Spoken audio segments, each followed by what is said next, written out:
Hello student, welcome back to business studies class. In last class we completed overview of chapter number 4 that is motivation.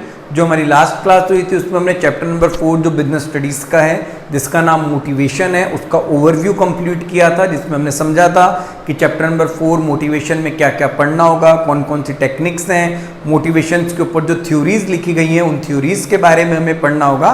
वो सब चीज़ें हमने discuss की थी और उससे पहले जितनी भी हमारी क्लासेज हुई थी उन सब क्लासेज में हमने मैनेजमेंट को डिस्कस किया था कि मैनेजमेंट क्या है और मैनेजमेंट के टेक्निक्स, उसके characteristics, importance, objectives, functions, manager roles, level, बहुत सी चीज़ें थी जिन्हें हम डिस्कस यहाँ पे कर चुके थे। आज के मॉड्यूल में, आज की क्लास में मोटिवेशन का इंट्रोडक्शन और मोटिवेशन के कैरेक्टरिस्टिक्स को समझेंगे।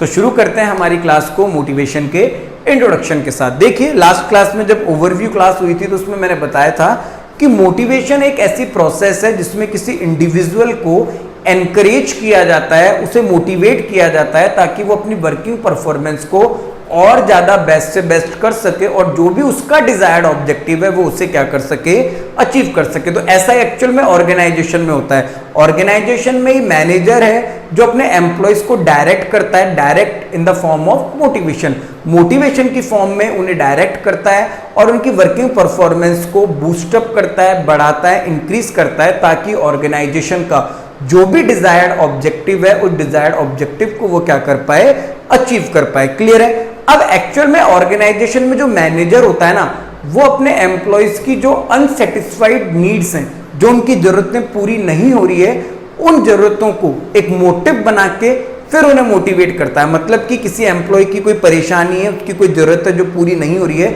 वो उसकी उस जरूरत को पूरी करने की, उसकी उस नीड को सेटिस्फाई करने की कोशिश करता है, जिससे अपने एम्प्लॉयज को मोटिवेट करता है और उनसे वर्किंग परफॉर्मेंस को बढ़ा के उनसे अपना काम निकलवा लेता है या फिर ऑर्गेनाइजेशन का जो गोल है वो क्या हो जाता है, अचीव हो जाता है। समझ आई बात नहीं? तो ये मोटिवेशन है। क्या है आपका? मोटिवेशन है। तो देखिए फर्स्ट लाइन यहाँ पे लिखी हुई है कि motivation is the process of encouraging people to action to accomplish the goal. Motivation क्या है? मोटिवेशन एक प्रक्रिया है, एक प्रोसेस है जिसमें पीपल्स को एनकरेज किया जाता है कि ताकि वो काम करें जो काम गोल को अचीव करने के लिए जरूरी है और जो डिजायर्ड गोल है उस गोल को वो क्या कर सकें, अचीव कर सकें। क्लियर है। सेकंड वन लिखा हुआ है कि motivation is an important factor which encourage person to give their best performance and help in achieving enterprise goal. क्या है कि मोटिवेशन एक इंपॉर्टेंट फैक्टर है जो कहीं ना कहीं ऑर्गेनाइजेशन में एम्प्लॉयज को एनकरेज करता है कि वो अपनी बेस्ट से बेस्ट परफॉर्मेंस को दें और जो भी एंटरप्राइज का, ऑर्गेनाइजेशन का डिजायर्ड गोल है उस गोल को क्या कर सकें, अचीव कर सके। तो इसे ही हम क्या कहते हैं, मोटिवेशन कहते हैं। क्या कहते हैं? मोटिवेशन। देखो मोटिवेशन जो वर्ड है वो मोटिव से ड्राइव्ड हुआ है। किससे ड्राइव्ड हुआ है? मोटिव से। और मोटिव का मतलब होता है जो अनसेटिस्फाइड नीड्स है ना उन्हें मोटिव बना के और उस पर्सन को क्या किया जाता है, मोटिवेट किया जाता है, कहीं ना कहीं उसका काम होता है। जैसे तुम लोग छोटे थे तो जो हमारे बड़े भैया दीदी थे तो हमें कुछ इस तरीके से कहा करते थे, अगर तू ये काम कर देगा तो मैं तुझे ये दूंगा। तो वो जो हमें मिलने वाला था ना वो हमारे लिए क्या कर रहा था, हमारे लिए मोटिवेशन का काम कर रहा था और हमें जो काम नहीं करना था वो काम भी हम यहाँ पे कर देते थे। समझ आई बात नहीं? तो ये क्या है, यहाँ पे मोटिवेशन है। ऑर्गेनाइजेशन में हो सकता है किसी एम्प्लॉय की परफॉर्मेंस खराब हो रही हो, वो गोल को अचीव नहीं कर पा रहा हो, तो उस जगह मैनेजर उसकी परफॉर्मेंस खराब हुई है उस कारण को जान के, उस कारण को समझ के उसके बाद ही आगे उसको मोटिवेट करना शुरू करता है जिससे उसकी परफॉर्मेंस दोबारा से क्या हो जाती है, बढ़ जाती है। इसलिए कहा गया है कि मोटिवेशन एक साइकोलॉजिकल कॉन्सेप्ट भी है। सामने वाले की इंटरनल फीलिंग्स को जानना है, फिर समझना है कि वो क्या चाह रहा है और क्या नहीं चाह रहा है और उसके अकॉर्डिंगली उसे क्या करना चाहिए, मोटिवेट करना चाहिए ताकि जो परफॉर्मेंस है वो बढ़ सके और जो डिजायर्ड ऑब्जेक्टिव है वो अचीव हो सके। क्लियर है। तो ये मोटिवेशन का एक सिंपल सा मीनिंग था। आई होप कि आप सभी को समझ आया होगा। आगे हम जब बढ़ते हैं चैप्टर के अंदर तो हमारा अगला जो टॉपिक है वो है फीचर्स ऑफ मोटिवेशन, या अगर हम कहें कैरेक्टरिस्टिक्स ऑफ मोटिवेशन, तो बात यहाँ पे एक ही होगी। तो फीचर्स ऑफ मोटिवेशन और कैरेक्टरिस्टिक्स ऑफ मोटिवेशन का जो फर्स्ट हमारा पॉइंट है वो है कंटिन्यूअस प्रोसेस। क्या है? Continuous process. देखिए मैनेजमेंट एक कंटिन्यूअस प्रोसेस थी क्योंकि एक गोल अचीव होता है तो दूसरा अचीव होता है तो तीसरा। तो गोल अचीव करने की बार बार बात हो रही है और गोल अचीव करने के लिए एफर्ट्स कौन लगाएंगे? ह्यूमन बीइंग लगाएंगे, तो बार बार मैनेजर को ह्यूमन बीइंग्स को क्या करना पड़ेगा, मोटिवेट करना पड़ेगा वो डिजायर्ड ऑब्जेक्टिव को अचीव करने के लिए। तो that's why motivation is also a continuous process. Motivation इसलिए खुद भी क्या है, कंटीन्यूअस प्रोसेस है, जहां पे लगातार आपको अपने एम्प्लॉयज को मोटिवेट करना पड़ता है, उन्हें गाइड करना पड़ता है, उन्हें इन्फ्लुएंस करना पड़ता है, ताकि जो डिजायर्ड ऑब्जेक्टिव है वो अचीव हो सके और उनकी वर्किंग परफॉर्मेंस है जो अच्छी बनी रहे। क्लियर है। सेकंड जो पॉइंट है वो है motivation is a psychological concept. अभी इंट्रोडक्शन जब कराया, जब भी मैंने बताया कि मोटिवेशन क्या एक साइकोलॉजिकल कॉन्सेप्ट है। ये क्या आपको एक्सटर्नल फीलिंग से शो नहीं होता, एक इंटरनल फीलिंग है। और मैनेजर को अपने एम्प्लॉयज से इतना अच्छा रिलेशन बनाना पड़ता है, ये हमने इंटरपर्सनल रिलेशन के अंदर पढ़ा है, उनसे जुड़ना पड़ता है ताकि जो उनकी डिजायर्ड है, जो उनकी नीड है, जो वांट है, जिसकी वजह से उनकी परफॉर्मेंस खराब हुई है, वो मैनेजर को बता सके या मैनेजर उस चीज को जान सके, देन उनकी जरूरत को पूरा करके उन्हें मोटिवेट कर सके और ऑर्गेनाइजेशन का जो गोल है वो अचीव हो सके। इसलिए मोटिवेशन क्या है आपका एक साइकोलॉजिकल कॉन्सेप्ट है। कौन सा कॉन्सेप्ट है, साइकोलॉजिकल कॉन्सेप्ट है। देन थर्ड पॉइंट है motivation is a goal oriented. Obviously motivation है जो किसके लिए है, गोल के लिए। हमने ऊपर पढ़ा है कि ऑर्गेनाइजेशन का जो भी गोल है वो अचीव होगा मोटिवेशन से, ताकि एम्प्लॉय जब अपनी परफॉर्मेंस को बेस्ट से बेस्ट देंगे तो डिजायर्ड ऑब्जेक्टिव हम यहाँ पे अचीव कर पाएंगे। तो मोटिवेशन क्या है, हमारा गोल ओरिएंटेड प्रोसेस है। क्लियर है। एक important point, motivation can be positive और कैन बी नेगेटिव। मोटिवेशन या किसी को मोटिवेट करना पॉजिटिव भी हो सकता है और नेगेटिव भी हो सकता है। जैसे फॉर एग्जांपल आपने किसी एम्प्लॉय को एज अ मैनेजर आपने किसी एम्प्लॉय को बिना बात के ही पनिश कर दिया या बिना बात के ही डांट दिया, तो ये उसके लिए कहीं ना कहीं नेगेटिव मोटिवेशन का काम करेगा। ठीक है, समझ आ रही बात। पॉजिटिव तो होगा ही, जब उसने अच्छा काम किया है, आप उसके लिए एक एम्प्लॉय ऑफ द वीक या फिर आप उसका सम्मान कर रहे हो, उसकी आइडेंटिटी बता रहे हो ऑर्गेनाइजेशन के अंदर, तो उससे पॉजिटिव वाइब्स लगेंगी। वो देखेगा यार मैं इतने लोगों के सामने आया हूँ, सर ने मेरी इतनी रिस्पेक्ट की, इतने लोगों के सामने मुझे सर के लिए और ऑर्गेनाइजेशन के लिए और अच्छा काम करा। मगर आप किसी एम्प्लॉय को बिना बात में डांट दोगे, बिना बात में कुछ कह दोगे, तो उसके लिए कहीं ना कहीं क्या हो सकता है, नेगेटिव मोटिवेशन हो सकता है। और वो अपने आप में सोच सकता है क्या करूंगा इस ऑर्गेनाइजेशन के लिए काम करके, ये कभी मेरे अच्छे के बारे में नहीं सोचती। तो मोटिवेशन कैन बी पॉजिटिव और कैन बी नेगेटिव। क्लियर है।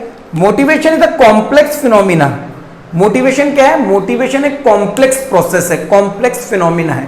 ऐसा क्यों, देखिए ऑर्गेनाइजेशन के अंदर एक कॉमन गोल को अचीव करने के लिए बहुत सारे एम्प्लॉयज अपनी तरफ से एफर्ट्स लगाते हैं। क्लियर है। अब बहुत सारे एम्प्लॉयज हैं जो अलग अलग सोच के हैं, अलग अलग विचारों के हैं, अलग अलग एक्सपीरियंस के हैं, बैकग्राउंड्स के हैं, नॉलेज के हैं। तो सबको मोटिवेट करना बहुत ज्यादा कॉम्प्लेक्स हो जाता है, किसके लिए, मैनेजर के लिए। और हो सकता है सभी एम्प्लॉयज की अलग अलग जरूरतें हों, अलग अलग उनकी इच्छाएं हों, डिजायर्स हों, वांट्स हो, तो सबको सेटिस्फाई करना, सबकी बात को समझना, उनकी इंटरनल फीलिंग्स को जानना मैनेजर के लिए बहुत ज्यादा कॉम्प्लेक्स फिनोमिना हो जाता है, यानी बहुत ज्यादा जटिल प्रोसेस हो जाती है। क्लियर है। Motivation satisfy human needs and want. आप मोटिवेशन के थ्रू जो एम्प्लॉयज हैं उनकी जो नीड्स हैं, उनकी जो डिजायर्स हैं, उनकी जो वांट्स हैं, उनको आप क्या करते हो, सेटिस्फाई करते हो। एक्चुअल में जो अनसेटिस्फाइड नीड्स हैं उन्हीं को आप मोटिव बनाते हो, उन्हें सेटिस्फाई करते हो और उनसे अपना काम निकलवा लेते हो। तो वही क्या कहलाता है यहाँ पे, मोटिवेशन। तो मोटिवेशन एक ऐसी प्रोसेस है जहां पे ह्यूमन की जो नीड्स है उन्हें क्या किया जा रहा है, सेटिस्फाई किया जा रहा है। क्लियर है। नेक्स्ट जो पॉइंट है हमारा वो है मोटिवेशन के लिए डिफरेंट टेक्निक्स काम आती है। ओवरव्यू वाली क्लास हुई थी, जब भी बताया था मोटिवेट करने के लिए बहुत से तरीके हैं। आप फाइनेंशियली, नॉन फाइनेंशियली दोनों तरीकों से कर सकते हो। फाइनेंशियली आप उन्होंने अच्छा काम किया और आपको ज़्यादा प्रॉफिट हुआ है तो आप प्रॉफिट में से उनके साथ कुछ हिस्सा शेयर कर सकते हो। तो कहीं ना कहीं क्या है, उनके लिए फाइनेंशियली मोटिवेशन हुआ, मगर उस प्रॉफिट के लालच में। यार एक बार बताओ, जब आपको प्रॉफिट हुआ है और आप प्रॉफिट अपने एम्प्लॉयज के साथ शेयर करो तो उन्हें लगेगा कि यार इस साल हमने अच्छा काम किया, ऑर्गेनाइजेशन को प्रॉफिट हुआ, ये जो प्रॉफिट है हमें भी मिला है, कंपनी ने हमारे साथ भी शेयर किया है। तो आप ऑब्वियसली अच्छा काम करना शुरू करोगे, अगली बार ज्यादा प्रॉफिट होगा तो कंपनी आपके साथ ज्यादा शेयर करेंगी। तो यह क्या आपके लिए फाइनेंशियली टेक्निक्स है। नॉन फाइनेंशियल टेक्निक्स होती है जैसे employee of the week, employee of the year, promotion कर देना। तो डिफरेंट टेक्निक्स होती है किसी भी पर्सन को ऑर्गेनाइजेशन के अंदर इंडिविजुअल एम्प्लॉय को मोटिवेट करने की। Increase individual working capacity. एक एम्प्लॉय की जो वर्किंग कैपेसिटी होती है, अगर उसे बढ़ाना है, उसे बूस्टअप करना है, तो वहां पे भी मोटिवेशन क्या करता है, एक इंपॉर्टेंट रोल प्ले करता है, उनकी वर्किंग कैपेसिटी को बढ़ाने का काम करता है। क्लियर है बच्चों।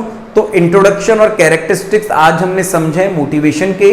इंट्रोडक्शन है कि मोटिवेशन एक ऐसी प्रोसेस है या एक ऐसा इंपॉर्टेंट फैक्टर है जो ऑर्गेनाइजेशन के एम्प्लॉयज की वर्किंग परफॉर्मेंस को बढ़ाता है और जो ऑर्गेनाइजेशन का डिजायर्ड ऑब्जेक्टिव या गोल होता है उसे वो क्या करता है, अचीव करता है। कुछ कैरेक्टरिस्टिक्स हमने देखे, कंटिन्यूस प्रोसेस है, लगातार चलती रहती है, साइकोलॉजिकल कॉन्सेप्ट है, इंटरनल फीलिंग को समझना है, जब भी आप किसी को मोटिवेट कर पाओगे, गोल ओरिएंटेड है, गोल के लिए ही है, कैन बी पॉजिटिव हो सकता है, नेगेटिव हो सकता है, सामने वाले पे भी डिपेंड करता है, कॉम्प्लेक्स फिनोमिना है मैनेजर के लिए बहुत ज़्यादा, कि मैनेजर को हर एक इंडिविजुअल एम्प्लॉय को समझना है, जानना है, ह्यूमन की नीड सेटिस्फाई होती है, आप डिफरेंट टेक्निक्स के थ्रू अपने एम्प्लॉयज़ को मोटिवेट कर सकते हैं, उनकी वर्किंग कैपेसिटी को बढ़ाने का एक बेस्ट तरीका है आपका मोटिवेशन। तो आज की क्लास में मोटिवेशन का इंट्रोडक्शन और मोटिवेशन के कैरेक्टरिस्टिक डिस्कस हुए। नेक्स्ट जो क्लास होगी उसमें मोटिवेशन के इंपॉर्टेंस को हम डिस्कस करेंगे।